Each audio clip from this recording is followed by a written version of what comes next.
বিশ্ব সংবাদে আপনাদের স্বাগত। শুরুতেই সংবাদ শিরোনাম, পরে বিস্তারিত।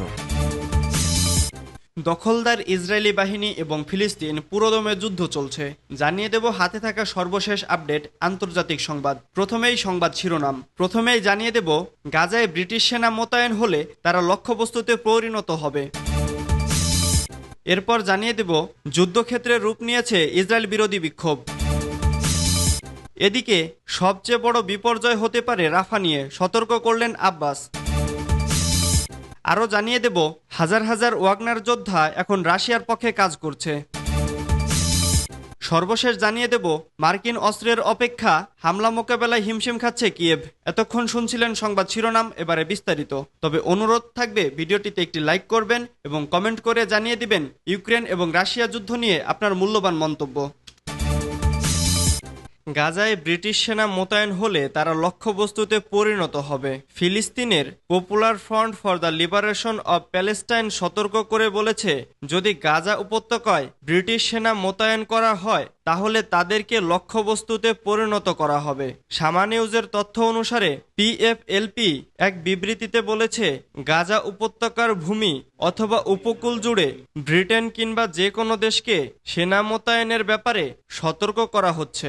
গাজা উপত্যকায় ব্রিটিশ সেনা মোতায়েন করার পরিকল্পনা নেওয়ার কারণ হচ্ছে তাদের উপনিবেশবাদী চিন্তা ভাবনা এবং দখলদার ইসরায়েলের নিরাপত্তা দেওয়া। পিএফএলপি তাদের ওই বিবৃতিতে বলেছে, যেসব দেশ আমাদের জনগণকে সাহায্য করতে চায় তাদেরকে প্রথমে ইসরায়েলি সেনাদের হামলার জন্য চাপ সৃষ্টি করতে হবে, অবরোধ ভাঙতে হবে এবং গাজার লোকজনের তত্ত্বাবধায়নে সমগ্র গাজা উপত্যকায় ত্রাণ সামগ্রীর অবাধ প্রবেশাধিকার দিতে হবে।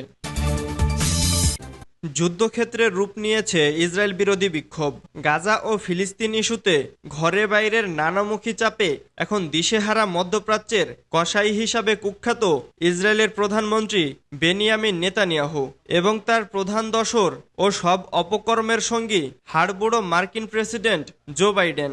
দুজনেই নিজ ঘরেই ব্যাপক প্রতিবাদ ও বিক্ষোভের মুখে আছেন। ইসরায়েল বিরোধী বিক্ষোভে এখন উত্তাল যুক্তরাষ্ট্র। দেশটির বিশ্ববিদ্যালয়গুলোতে চলমান বিক্ষোভ নিয়ে অস্বস্তিতে বাইডেন প্রশাসন। এবার ইসরায়েল বিরোধী বিক্ষোভ দমাতে ব্যাপক ধরপাকড় চালালো পুলিশ। এরই মধ্যে 900 জনকে গ্রেপ্তার করা হয়েছে। বিক্ষোভকারীদের সঙ্গে পুলিশের সংঘর্ষও হচ্ছে। সব মিলিয়ে আমেরিকার বিশ্ববিদ্যালয়গুলোর ক্যাম্পাস অগ্নিগর্ভ হয়ে উঠেছে, যেন পরিণত হয়েছে যুদ্ধক্ষেত্রে। পুলিশি অত্যাচারের পরেও আন্দোলনরত শিক্ষার্থীরা বলছেন তারা গাজাবাসীর সঙ্গে রয়েছে।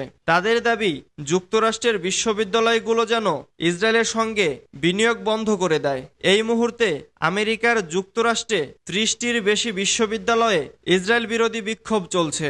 গত কয়েকদিন আগে থেকেই ফিলিস্তিনের সমর্থনে চলা বিক্ষোভে অংশ নিয়েছিলেন আটলান্টার এমোরি ইউনিভার্সিটির অধ্যক্ষ ক্যারোলিন ফহলিন। তাকে রীতিমতো রাস্তায় ফেলে ধস্তাধস্তি করে গ্রেপ্তার করে মার্কিন পুলিশ।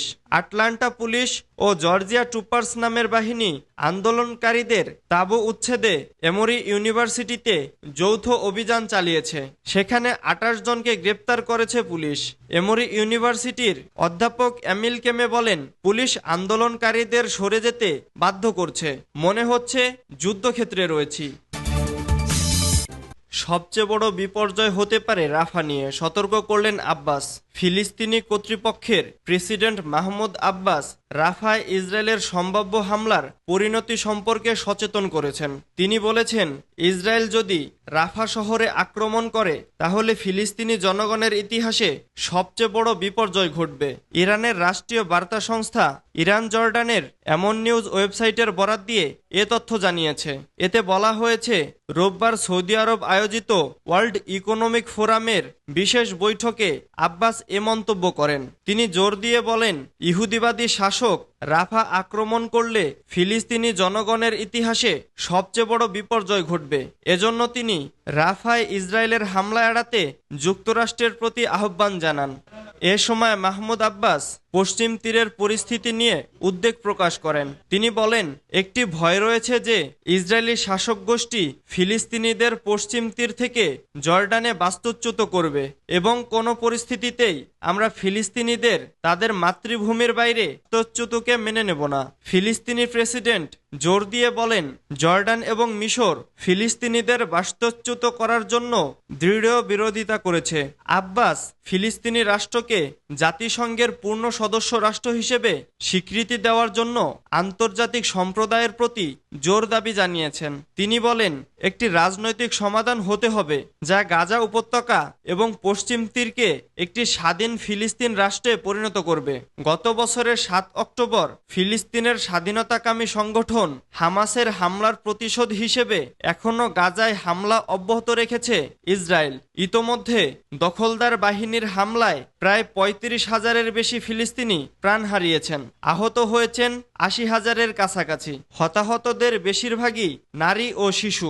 এছাড়া ঘনবসতিপূর্ণ এই ভূখণ্ডটি সম্পূর্ণ অবরোধ করে রেখেছে ইসরায়েল। ফলে সেখানে বসবাসকারী 2 মিলিয়নেরও বেশি ফিলিস্তিনিদের জ্বালানি, বিদ্যুৎ, খাদ্য ও পানি সরবরাহ বন্ধ হয়ে রয়েছে। জাতিসংঘ সেখানকার পরিস্থিতি নিয়ে উদ্বেগ প্রকাশ করেছে একাধিকবার। হাজার হাজার ওয়াগনার যোদ্ধা এখন রাশিয়ার পক্ষে কাজ করছে। ইয়েভজেনি প্রিগোজিনের মৃত্যুর 7 মাস পর তার ব্যক্তিগত সেনাবাহিনী ওয়াগনার গ্রুপ এখন রাশিয়ার প্রেসিডেন্ট ভ্লাদিমির পুতিনের প্রতি আনুগত্য প্রকাশ করেছে এবং ক্রেমলিনের এজেন্ডা অনুসরণ করছে। সংবেদনশীল গোয়েন্দা বিষয় নিয়ে আলোচনা করার জন্য নাম প্রকাশে অনিচ্ছুক 2 মার্কিন কর্মকর্তার মতে, সাবেক ওয়াগনার বাহিনীর হাজার হাজার যোদ্ধা অন্তত 4টি দলে বিভক্ত হয়েছে। পুতিনের অনুগত অন্যান্য ভাড়াটে সৈন্যদের সাথে যোদ্ধাদের মিশ্রিত করে রাশিয়ান সরকার গত বছরের ঘটনার পুনরাবৃত্তি রোধ করার আশা করে। যখন একটি ঐক্যবদ্ধ ওয়াগনার পুতিন এবং তার প্রতিরক্ষা মন্ত্রণালয় চালু করেছিল, পুনর্গঠনের উদ্দেশ্যের একটি অংশ হল সার্বিক কার্যক্রমের উপর আরও নিয়ন্ত্রণ আছে কিনা তা নিশ্চিত করা। মার্কিন কর্মকর্তাদের একজন বলেছেন, নতুন প্রাইভেট সেনাবাহিনী ইতোমধ্যেই ইউক্রেন এবং আফ্রিকা সহ বিশেষ মিশনে বিশ্বজুড়ে মোতায়েন করা হচ্ছে। সেখানে তারা প্রিগোজিনের অধীনে থাকাকালীন বিশ্বমঞ্চে একইভাবে তাদের ভূমিকা পালন করবে বলে মনে করা হচ্ছে। কর্মকর্তারা বলেছেন, পুনর্গঠিত আধা সামরিক গোষ্ঠীগুলি ইতোমধ্যে বাইডেন প্রশাসনকে নাইজার এবং চাদ থেকে সৈন্য প্রত্যাহার করতে বাধ্য করেছে। সন্ত্রাস দমনের জন্য বড় ধাক্কায় সেন্ট্রাল আফ্রিকান রিপাবলিক, মালি, বুরকিনা ফাসো, লিবিয়া এবং অন্যান্য আফ্রিকান দেশগুলিতে মার্কিন নীতিকে চ্যালেঞ্জ করার সময়।